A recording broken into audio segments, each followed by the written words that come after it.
Bonjour foodies! Ready na ba kayo sa Parisian dining experience na hindi na kailangang magpunta sa France? This is Chez Suzette, ang sikat na authentic French brasserie and wine bar sa Singapore. Simula ng buksan noong 2021 sa Singapore, naging talk of the town ng Chez Suzette. Hindi lang ito basta restaurant, it's an experience. From its cozy interiors to the perfectly curated dishes and wine selections, dining here feels like you've been transported to a charming alley in Paris. Kaya naman, fully booked lagi ang resto na ito. At ang mas nakakatuwa pa, isang kapampangan ang nasa likod ng matagumpay na restaurant na ito. Si Suzette de la Cruz Simon natubong Angeles City at 16 years nang naninirahan sa Singapore.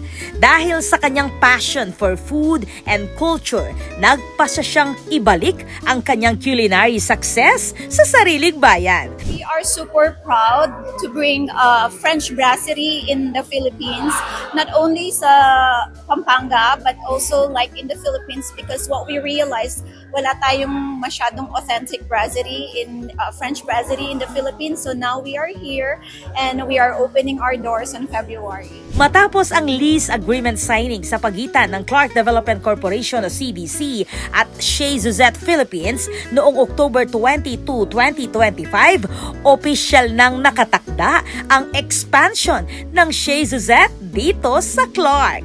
I've been dining to Chez Suzette, not only for the food, like kalupan na yung sinabi na nandin, aliwa mo po itang pamangan niyang pupuntalan kaya ang Chez Suzette Singapore, noon ay itang presence mo kaya ang lugar ito na maka-relax vibe na bala mo, you belong to that place. Ayon kay CDC President Agnes VST de Vanadera, excited sila na makita ang unang authentic French restaurant na magbubukas sa Clark. Because last week we were just at Hong Kong to receive the award for Clark. And one of our top locators came and met with us.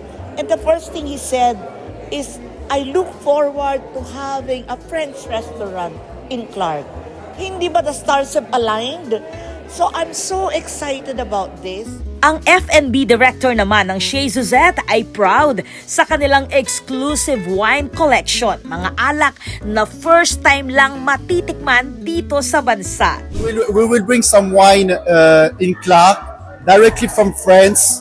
It will be about 20 producers, exclusive for Chez Suzette. So about the food, it will be a classic French food, really a family style, what we do in France with the family on Sunday. So it can be côte de bœuf, beef bourguignon, onion soup, all these signature dish that we want to bring here. A bit of France in the Philippines. Chez Suzette Clark will open at the Barn House, Clark, by March 2026. This is Patricia Mamangun on the spot.